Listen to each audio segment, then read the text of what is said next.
Hi,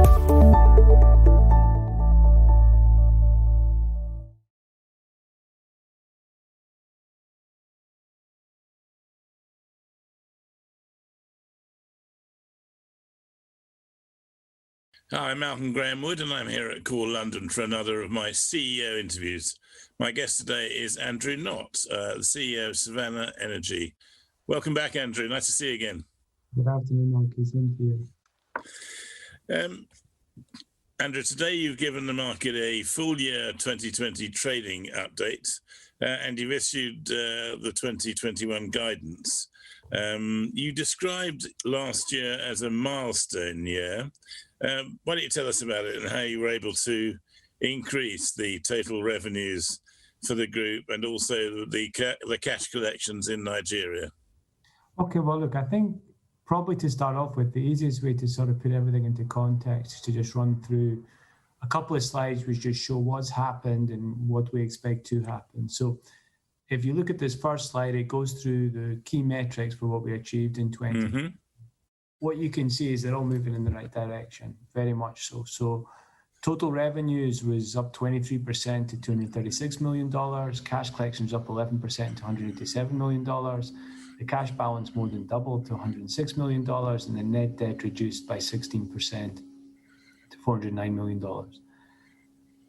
Within that, in terms of what that then looks from a ratio perspective, our leverage went from 3.2 times to 2.2 times. Our interest coverage ratio went from 1.9 times to 2.5 times, and our margin remains very robust at nearly 80%. So those numbers are unaudited, but in terms of where we think we end up, that's where we think we end up. So that's I think that's a very, very strong showing in what was clearly a very challenging macro environment with the macroeconomic issues that we've all had to deal with over the course of the last 12 months. You asked how we've managed to do it. I think it's a very, very strong focus on the business, on making sure that we're doing what we need to do for our core stakeholders, for the government, for the local community, for our employees. And it's hard work, really, to be honest. I think, again, to put it into greater context, if you look at the next slide, what that shows is how the assets have improved their performance since we started this process of acquiring the Nigerian assets. So our revenues have increased since the start of that process by 151%. The cash collections have gone up by 83%. The proportion of sales that we make to what we deem to be investment grade customers has gone from 30% of sales to 95% of sales. So there's really big fundamental changes that we've made in the business, how the way the business is being run, the way the business is performing, which are totally differential. And in terms of what that means for the future, I think two key things I think need to be appreciated by investors. The first is we have $4.3 billion of contracted revenues which stretch out to 2037. It's a big number, 4.3 billion. And that's on a take or pay basis. That's what you would deem to be, that's the theoretical worst case scenario. All of those customers are allowed to take more gas from us, at which point we would be remunerated more, depending on the contract. But we also have an over 30-year reserve and resource life as a business. So there's a very significant bank of, I guess, in layman's terms, work in progress that we can accelerate through new contracts, new developments, which would result in significant benefits for our shareholders. So we have a lot of gas which isn't contracted or could be contracted quicker. And we have a very, very strong focus on going out there and contracting it. But even if we didn't do that, we've still got $4.3 billion of contracted revenue still to earn. So I think we've got a business which is now in a very strong position for the coming years, and it's really the result of hard work. And then we've not even talked about Niger. Well, we're coming back to that. We've got plenty to talk about. Those are very compelling slides indeed, Andrew, and thank you for sharing them with us. Before I ask the next question, they must make a very strong comparison with what market always try to do is make up a peer group. Do you find it difficult to make a peer group of companies that are like you, or do you just say we are delivering this? No one's going to deliver as good as us for the foreseeable future. So I think when I look at our company, if you look at in terms of what we do as a business, if you take what we do in Nigeria, 2020 we supplied the energy, the gas, which enabled over 10% of Nigeria's power generation. Nigeria's got the largest economy in Africa, so clearly by doing that, there's a tremendous social purpose in that work. We're keeping the lights on in the country. We're helping to get more lights on in the country. If we look at Niger, the project that we're involved in will increase over time, the wider project, the country's entire tax base by multiples. So in both cases, they're really very important projects. So when you look at the peer group, the first question I would have when you're trying to peer us, in terms of the value of the business to society, I don't think there's many companies that could credibly claim to be doing what we're doing in terms of the social impact that we make through the work that we do. In terms of then, when you look at the individual businesses themselves, so if you look at what we have in Nigeria, the long-dated contracts, the investment-grade credit guarantees we have against them, the track record that we have of delivering material changes in the business and improving things. Again, I'm not sure that within the listed market, certainly in London, there's a lot of businesses that have that profile that we have. But I mean, if you're asking me, do we look externally or do we look internally? We're entirely focused on looking internally and driving improvements. Yeah, no, I mean, absolutely right. And to be honest, benchmarking off other people. No, quite right too. They look such striking figures and so on. One of the things that took me a couple of minutes to get my head around this morning was that you've sort of modified or changed the Capex structure over a sort of 4-year period in this process, and it seems to be that you've taken Capex down over the period. Perhaps you could talk us through that one. Yeah. So look, as a business, full stop, we're always looking to try and optimize things and to get the same or better outcomes for less expenditure, as you would expect. If you look in our 2019 annual report, we set out our financial KPIs, and you'll see that we significantly exceeded each of those financial KPIs this year, significantly. One of the ones that we've been working, and it takes a lot of input from the various technical operations and commercial teams, is there a better, more clever way that we can do the next phase of activity on the Uco field? We've come up with something which we think is better, more clever, more effective, which will enhance those economics. But the key thing to say is we don't actually expect the rejig capital expenditure program to have any individual aspect of that work program to be cheaper than what we originally forecast. And we're just doing it, and we've changed the phasing in terms of what comes first and all the rest. I think there's still potential for things to come in cheaper than we're budgeting. As you know, we've got a good track record historically of things coming under what we're budgeting. But it was too early to actually reduce the cost estimates. But the rejigging was in response to a project that we had to try and work out, is there a way that we can better optimize what we're going to be doing forward. But each time, about a 13% capital expenditure reduction over the course of over the 4-year capital spend plan. Yeah, and I mean, each time you do that, you change the project economics for the better. So it must be great, to be able to do that. My next question is sort of, to a certain extent, you've answered already. I was going to ask about the guidance that you've issued for this year. You've talked about total revenues greater from upstream and the midstream activities. And obviously, you talked about the Nigerian the gas sales agreements, as well as the liquids from Stub Creek and Nuclear. You may want to add a bit more to that, but also you've said that revenues from additional gas sales agreements and so on will be incremental.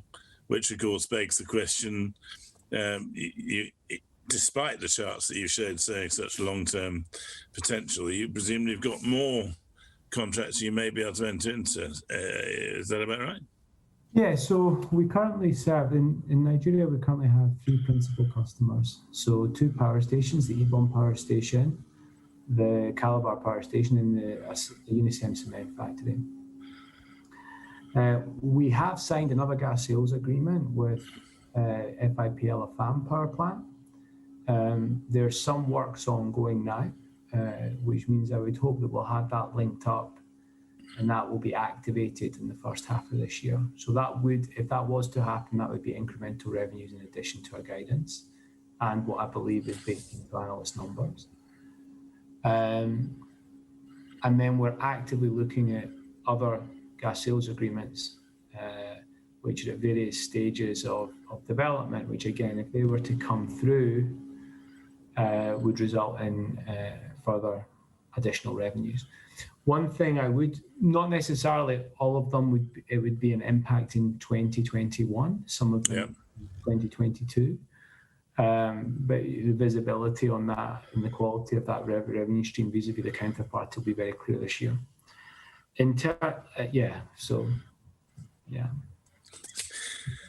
Good stuff. Now, you mentioned Niger earlier on, and so this is sort of my chance to say, where are you on Niger? You say that you're still on track to the commence installation of the EPS, which you've talked about for some time, on R3 East this year, finance and conditions permitting.